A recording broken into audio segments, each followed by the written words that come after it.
Night has fallen, and the moon is a glowing golden orb in the black sky.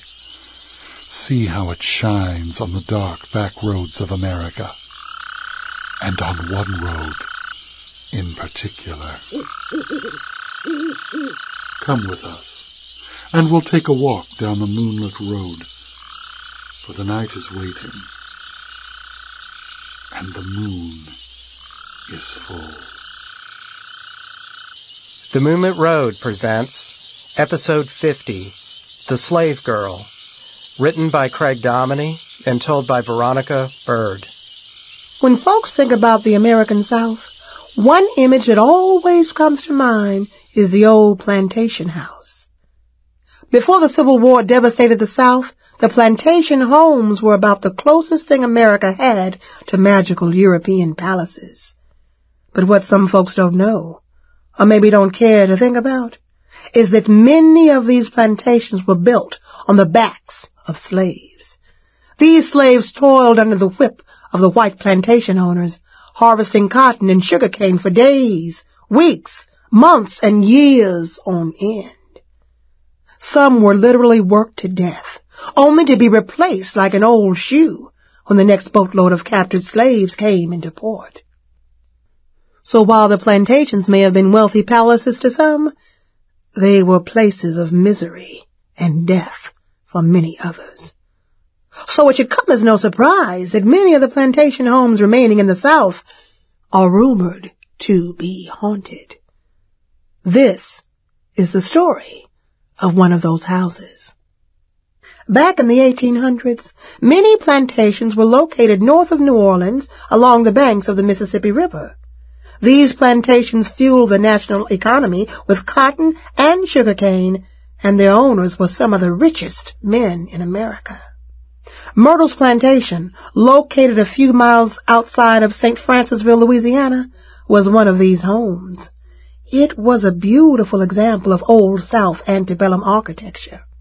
Upon arrival, a visitor would be greeted with the magical sight of Spanish moss swaying in the breeze, sweeping wide verandas with ornamental ironwork, and the sweet smells of pink-blossomed myrtle trees.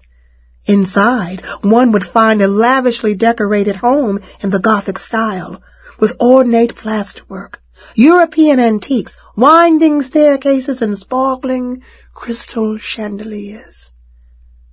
Lurking behind all of this beauty and grandeur, though, hid a very sinister history, which many believe started with a slave girl named Chloe. At that time, Myrtles Plantation was owned and operated by Judge Clark Woodruff and his wife, Sarah Matilda. The Woodruffs had 2 young daughters, with a 3rd child on the way. The judge was well respected in the community as a man of integrity and a staunch upholder of the law. Now, although he would uphold the law at any cost, his morals and values left a lot to be desired. You see, he held a dirty secret. Judge Woodruff was a compulsive womanizer. Whenever he had the opportunity, the judge would sneak around and have relations with his female slaves. Chloe, a slave of mixed blood who served as governess to the Woodruff children, eventually became the target of his advances. Chloe was disgusted with the thought of the judge having his way with her. But she knew that if she didn't, he would probably send her back out into the fields to toil with the other slaves. You see, working in the big house was as close to freedom as a slave girl could expect at that time. So Chloe did what she had to do.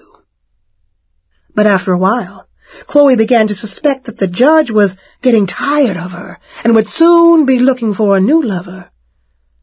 Terrified of being sent back to the field, Chloe began eavesdropping on the family's conversations to find out if her fears were true. But one day, the judge caught her, and he was so enraged that he sliced off one of her ears. And from that day forward, Chloe wore a green turban around her head to hide her shameful wound. With the judge now furious at her, Chloe knew she had to do something fast to prove her worth to the family. But what? Her opportunity came one day when she was directed to help set up a birthday party for the Woodruff's eldest daughter. The judge was away, and his wife and daughters planned on celebrating the birthday by eating cake in the dining room. Chloe came up with a plan.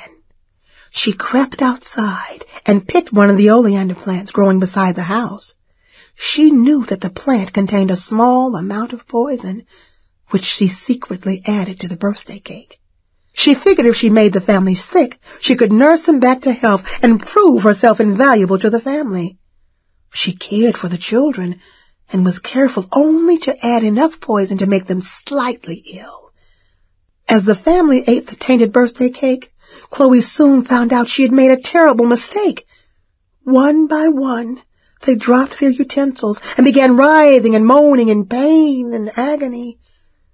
Chloe helped them to their beds and tried desperately to save them, but it was too late. Soon the young girls, their mother, and the unborn child were dead. As word spread throughout the plantation, the other slaves were terrified that the judge would take his anger at Chloe out on them. To save their own hides, they knew they had to do something to prove their loyalty to the master. So one night, a lynch mob grabbed Chloe while she slept and hanged her from one of the oak trees. After she died, they cut her down, weighted her body with rocks, and tossed her into the Mississippi River. The judge promptly sealed off the dining room, and he never used it again. In later years, the plantation house was turned into a bed and breakfast, with many visitors attracted to its beauty and Old South charm. But visitors and future owners alike would soon discover they were not in the house alone. One day, one of the new owners of Myrtles Plantation snapped a photo in front of the house. When the picture was developed, she could see a shadowy figure standing near the veranda, her head wrapped in what appeared to be a turban. At night, some of the guests reported hearing restless footsteps wandering the halls of the house. Others said they were jolted from their sleep by a black woman in a green turban who lifted up the mosquito netting around their beds as if looking for something. Soon, other strange incidents were reported in the house. Some guests claimed to have seen the images of small children in the hallway mirrors. Others heard their names called out from distant rooms, only to find they were in the house alone. And others spotted two playful little girls in white dresses playing in the hallways, peeking through the windows, bouncing on the beds, and even swinging from the chandeliers. Is the mysterious woman in the green turban the ghost of Chloe, searching for the judge who caused her such grief? Are the mysterious little girls the ghost of the Woodruff children, forever trapped in the home where they died? We'll leave that up to you to decide. Or better yet, next time you're in Louisiana, spend a night in the Myrtles Plantation near St. Francisville and find out for yourself. That concludes this tale from the Moonlit Road. Be sure to visit our website at themoonlitroad.com to find out more about our stories and let us know how we're doing. The Moonlit Road is produced and directed by Craig Dominy, recorded and soundscaped by Henry Howard in beautiful Stone Mountain, Georgia. Thanks for listening, and we'll see you next time.